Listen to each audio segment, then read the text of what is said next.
All right, so we're diving into something pretty fascinating today. Yeah. Haym Soloveitchik's essay, Rupture and Reconstruction.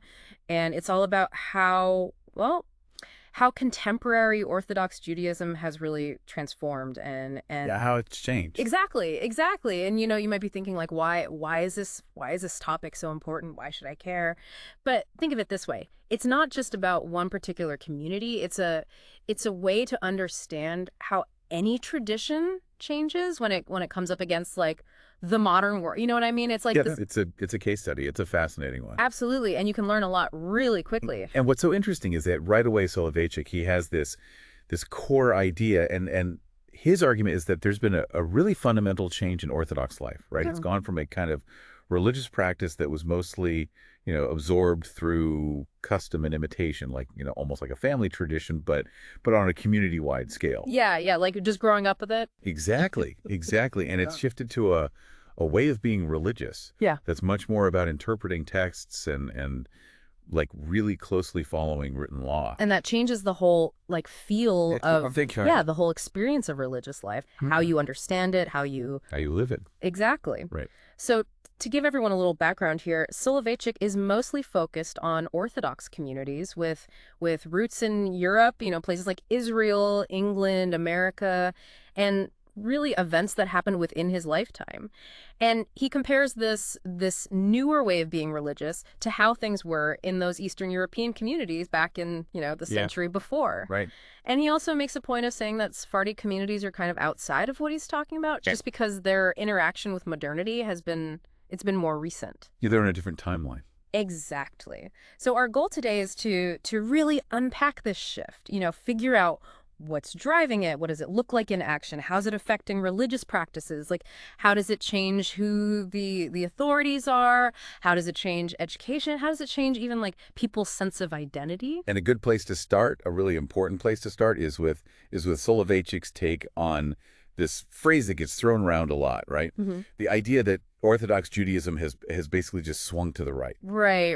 I hear that all the time, this Yeah. idea of a swing to the right. Yeah, and he says, there's some truth to it, but it's not the whole story. It's way more complicated than that. Okay, so let's break down this whole swing to the right thing. Like it usually means that there's more of an emphasis on strictness in certain Orthodox communities, but Soloveitchik points out that in some really key areas where modern Orthodoxy was traditionally different from, well, what used to be called ultra-Orthodoxy back then, things haven't actually changed that much. Like their views on secular education or their connection to Zionism in Israel, like those big differences, those are still there. Yeah, those core distinctions are still very much in place. Yeah. Like modern Orthodox communities, they still generally believe in the value of a university education. Maybe they're a bit more cautious about it than before, but they're still very much Zionist. And if we look at the broader picture, right, the Haredi world, as it's now known, they still generally discourage higher secular education, although how that plays out can be different in Israel versus America. Right. Different approaches. So in Israel, it's usually a total rejection of secular education, whereas in America, there's more of a recognition that you probably need a college degree just to make a living. Practically speaking. Exactly. And so there are ways to, work within the system, but the underlying idea is still that secular culture isn't really something to be valued. Yeah. And then, on Zionism, well, by and large, the Haredi communities either opposed to Zionism, or at least they're not emotionally invested in it. So it's not like those ideological differences have just vanished, Right. About how to relate to the non-religious world. Yeah, they're very much alive. Right, exactly. But Soloveitchik really stresses that big changes have happened and they've affected both modern Orthodox and Haredi communities in a lot of ways. It's not as simple as one group moving more to the right ideologically. What's so interesting is the example he gives, right? He talks about Lakewood or Bnei Brak, Humra. Oh, yeah. And Humra is a term for a religious stringency. Okay. And of course, Lakewood and Bnei Brak are centers of those more right-wing Orthodox communities. Right. So he's talking about how stringencies that originated in those circles, particularly when it comes to shurim. Yeah. These are the minimum required amounts for certain religious observances, like, how big a piece of matzah you need to eat on Passover. Right. those kinds of things, have now become very widespread in younger modern Orthodox circles, almost like taken for granted. Interesting. And he even mentions that there's often a time gap, about 15 years or so between when a stricter practice becomes common on the right and when it kind of filters down into modern Orthodoxy. A 15-year lag. Yeah, roughly. Wow, that's fascinating. Yeah. And this is where it gets really interesting, because Soloveitchik's main argument is that the big change here isn't just about doing things in a stricter way. Yeah. It's about the whole way religious life feels, the nature of spirituality itself. Yeah, it's much deeper than just ideology. Exactly. Much deeper. And this brings up a really important question for us to think about, right? How has the role of religious texts changed in all of this? Right. Because after all, Jewish life has always been guided by halakha, Right. and which is the whole system of Jewish laws and customs that come from the written tradition. Right. The Talmud, its codes, like all that stuff. That's been central to Jewish life for centuries. Exactly. So it seems obvious, right? Like, of course, texts are important. But Soloveitchik makes a really important distinction. He differentiates between halakha as like a whole way of life, something that you learn by being surrounded by it, by watching, by imitating, like, almost like absorbing it from your parents in your community. Like you were saying, growing up with it. Exactly. Yeah. Exactly. Versus halakha as a set of rules that are mainly understood and applied through interpreting those religious texts. Okay, so two different ways of approaching it. Yeah, two different ways of living it and understanding it. Got it. So he uses this example, and it's a really good one, separating bones from fish on the Sabbath. Okay.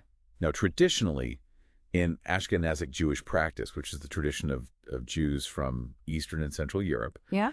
custom played a really, really big role, right? It was seen as this correlative datum of the halakhic system, which is a fancy way of saying that the written law was often understood and even reinterpreted in light of what people were already doing, the traditional behavior. So the fact that Jewish people have been, eating fish on the Sabbath for generations and obviously taking out the bones as they ate, it almost became its own kind of justification. Like, it was hard to imagine that something so widespread could be really wrong. Right. It was just how things were done. It was just the way it was. Yeah. Okay. But Soloveitchik contrasts this with the next generation, specifically with the Mishnah Berurah, which is this incredibly influential work of halakha written in the late 19th and early 20th century. And it really shows a shift away from that automatic justification of existing practice. Right.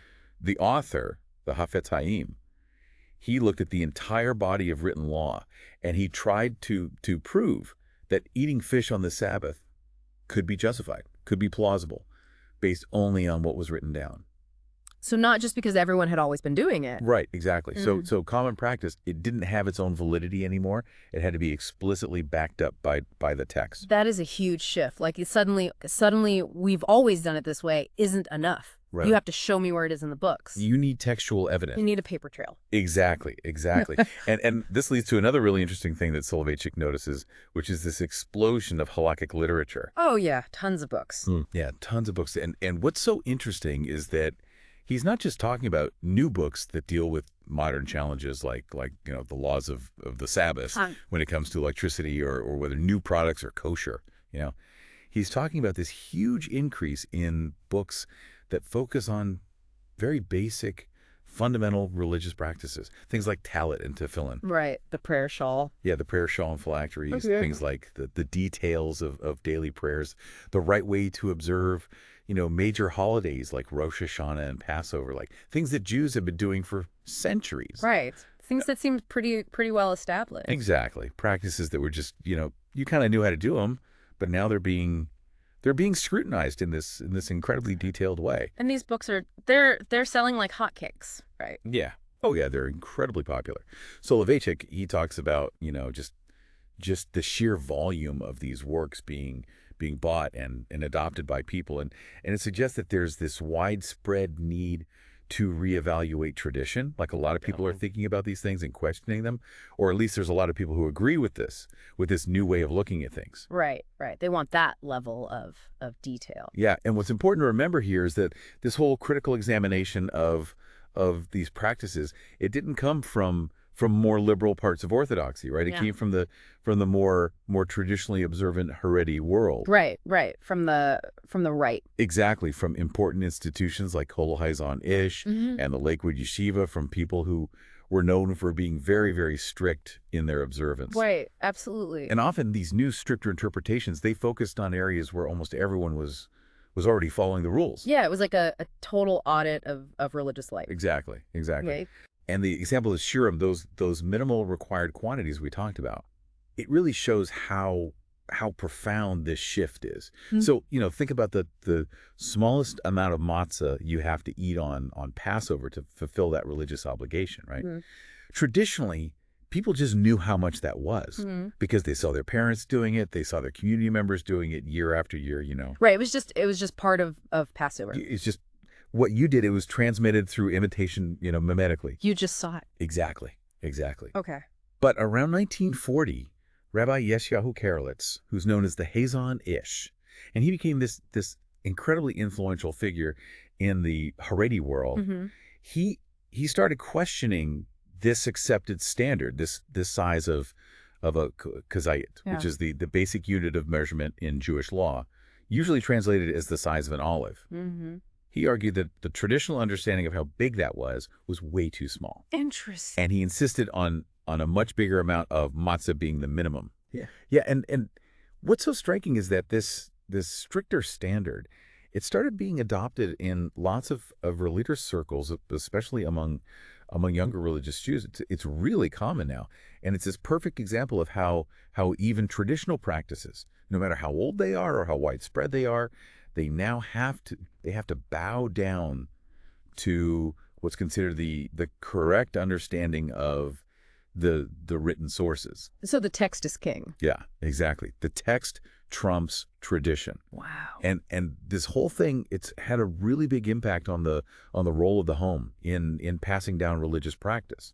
Soloveitchik, he really emphasizes that this decline of the home as the main place where religious authenticity is validated, it happened first and foremost within the Haredi world itself. Right. And I think it's interesting how you were talking about it before, like you put on your socks and tie your shoes. Yeah. Like religious life used to be something you just absorbed it. It was part of daily life. You learned it through habit, through My watching. second nature. Yeah.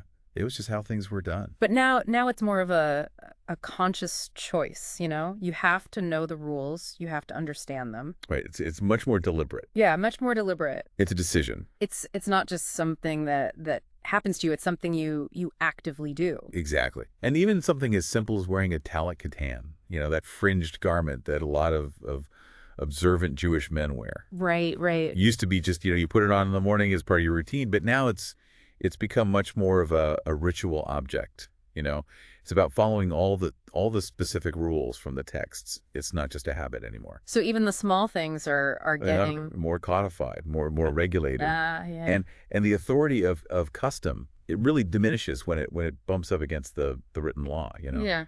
While custom might still lead to more stringency in some cases, if a long-standing custom contradicts what people understand as the clear meaning of the written law, well, the custom, it almost always loses. Wow. Yeah. A text wins. Text wins. And Soloveitchik argues that the real power of custom now is mainly in its initial resistance to change. Like the idea that things could be different from what we're used to, but Yeah. once that resistance weakens the force of habit, it kind of fades away. Right, right. Like people get used to the idea that it's okay to change things up, to do things a little differently. And then it's just a matter of following the text. Okay, so this new focus on textual authority, it seems to go hand in hand with this trend towards stringency that we were talking about. The humor. Yeah, the humor. Now, Soloveitchik, he recognizes that there might be some social reasons for this trend, right? Mm-hmm. Maybe it's about a group wanting to set themselves apart, to be different. Yeah. Like to stand out. Exactly. Or maybe it's a kind of religious one-upmanship where people are trying to be more observant than their peers. Oh yeah, like a competition. Yeah, exactly. Okay, that makes sense. But he also points to what he calls an immanent factor, which is the inherent dynamic of theoretical knowledge itself. Okay, so it's not just social pressure, it's also something about the way knowledge works. Exactly. It's Yeah. like once you establish a principle through through interpreting text, there's this kind of logical momentum that pushes towards the strictest possible application of that principle. So it's like the logic itself is driving the stringency. Yeah, exactly. And what might have initially seemed like a reasonable middle ground can start to look like a compromise, and then the more extreme positions starts to seem more logically consistent and therefore more justifiable. So the middle ground starts to look weak. Yeah, yeah. It's like, if you really believe this principle, then shouldn't you go all the way? I see, I see. And he connects this to legal ideas too, right? Yeah, he brings up this legal concept called maximum position compliance, Yeah.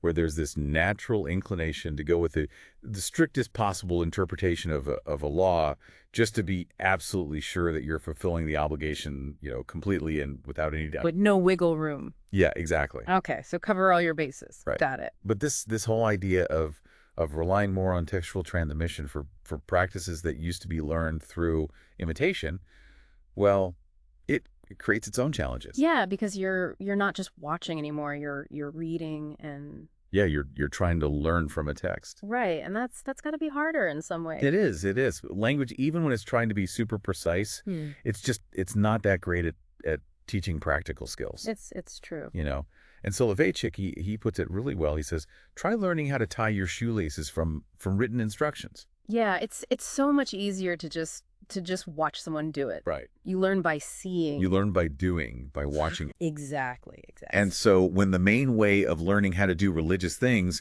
shifts to relying only on written descriptions, well, it's easy to see how different people reading the same text can come to different conclusions about how something should be done. They might interpret it differently. Exactly. Yeah, exactly. that makes sense. And this leads to a period of what Soloveitchik calls destabilization of practice. Destabilization. Okay. Yeah, where traditional religious objects and the ways people do things are re-examined in light of these new textual standards, and a lot of times they're found lacking. Not good enough. Yeah, not precise enough, not in complete agreement with the literal wording of the law as it's now being understood. Right. And this can lead to a lot of confusion, a lot of frustration, especially for people who grew up in the older, more custom-based religious environment. Like they're used to doing things a certain way, and suddenly It's all being questioned. exactly. Yeah. It's gotta be jarring. It is. But for people who are embracing this new text-centered religious culture, there's this very powerful ideal, and it's this ideal of perfect accord between precept and practice. So everything you do is perfectly aligned with what's written down. Exactly. And it's this idea that you're supposed to meticulously translate all of this knowledge of the divine law that you get from the texts into your actions. Yeah. You have to perform the rituals in the most accurate way possible. And this leads to what Soloveitchik calls a performative spirituality, where the act of performing the rituals correctly, with all the details, it becomes a really important part of the spiritual experience itself. Like the act itself becomes spiritual. Exactly. Wow, okay. Yeah. Interesting. And another really important part of this whole transformation is what Soloveitchik calls the diminution of otherness. The diminution of otherness. Okay. Yeah, and it's basically this idea that as religious practice becomes more integrated into, like a regular middle class lifestyle, you know, like kosher food is available everywhere now.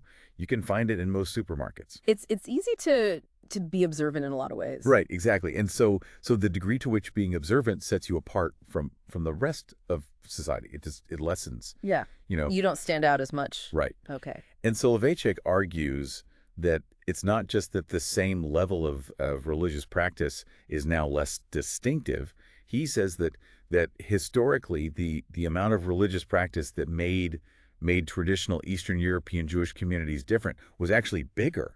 Oh, so they were even more distinctive. Yeah, they were even more distinctive because mimetic tradition, it didn't always draw a clear line between essential religious requirements and more like folk practices, especially those practices that were tied up with all sorts of rituals meant to ward off evil forces. Those things were just part of life. Yeah, it was all blended together. Exactly.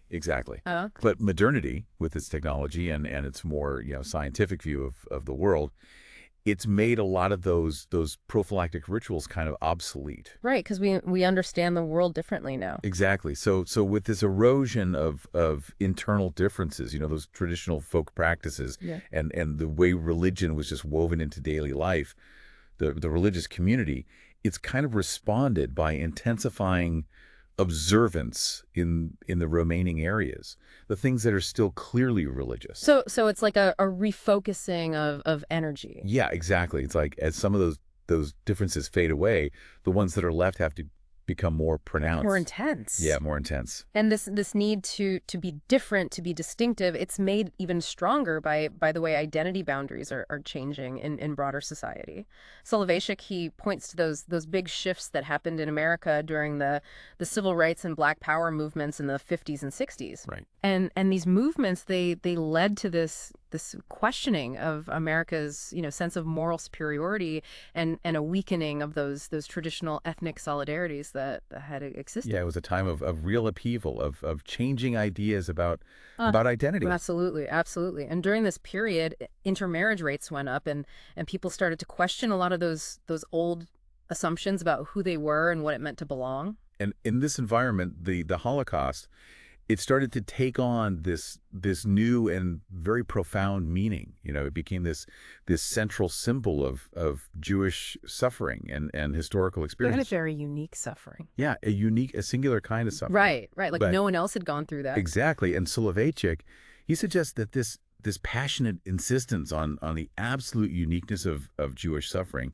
it's a reflection of this urgent need for distinctiveness that couldn't be satisfied just by internal religious practices or by traditional communal life. So you're saying that in a world where those old markers of identity were becoming less clear, the Holocaust became this powerful way to define Jewish identity.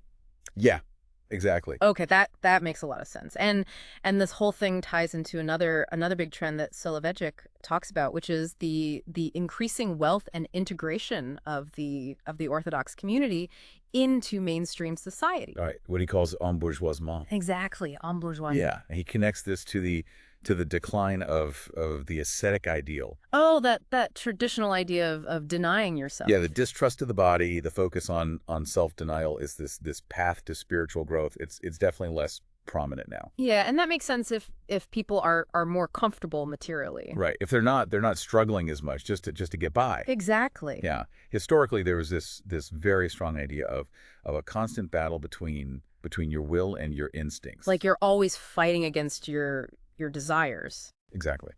But modern Orthodox perspectives, they tend to be more balanced. They focus more on plain living and high thinking rather than this constant struggle against basic human needs. Right. So there's more of an acceptance of physicality. Yeah, I think so. And Soloveitchik, he argues that this greater legitimacy of physical instinct, it's a result of Orthodoxy's interaction with modernity, and the influence of this worldly kind of orientation. So it's like the focus of religion's struggle has shifted, right? It's less about trying to transcend your body and more about trying to avoid cultural contamination. Yeah, it's in a society where there's a lot of acculturation, a lot of blending with the non-religious world. It's about maintaining boundaries. Exactly. And the emphasis shifts from trying to achieve a kind of purity of thought to striving for a purity of outlook.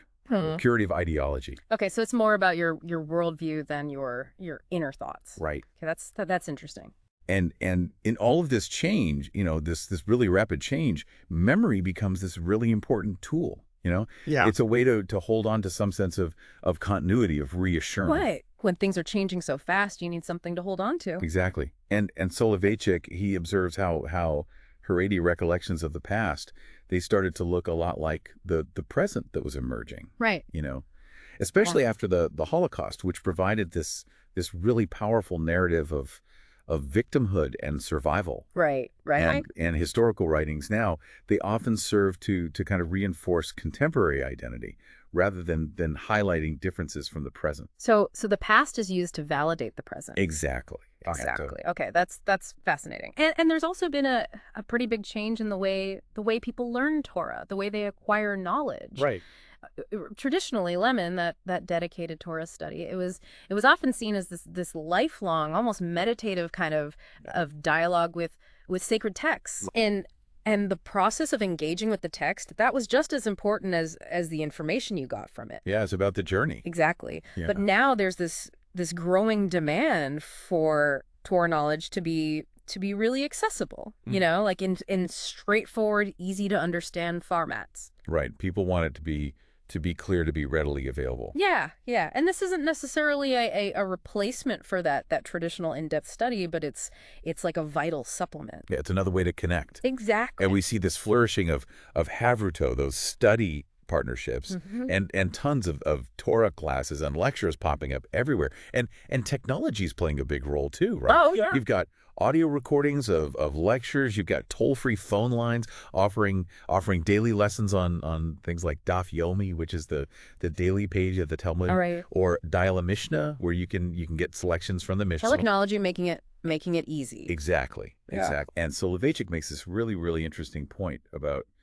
language and culture. He talks about linguistic acculturation, which is, the fact that contemporary Jewish communities in places like America, they mostly speak English. Right. It's the main language. Right. Whereas in Eastern Europe, Yiddish was the dominant language among Jews. Whoa. And he argues that this ability to really quickly absorb all this detailed halakhic knowledge, it's actually possible because the community has kind of unconsciously adopted the ways of thinking and learning that are common in the wider culture. So they're approaching religious learning with the same kind of tools that they use for everything else. Yeah, exactly. The analytical skills, the emphasis on information, it's all there. Okay. That's a really interesting point. And the main place where religious transmission happens, that's changed a lot too, right? Oh yeah, dramatically. Religion's not really passed down through the home and informal learning as much anymore. No, it's much more about institutions now, schools and yeshivas. Right. And the yeshiva, which was traditionally, a very elite kind of academic institution for studying the Talmud at an advanced level, it's become this mass religious institution with this very clear goal of shaping young people into committed members of the Orthodox community. So the yeshiva is no longer just a place of high level learning. Right. It's also about creating a certain kind of person. Yeah, it's about molding the future of the Orthodox world. Yeah.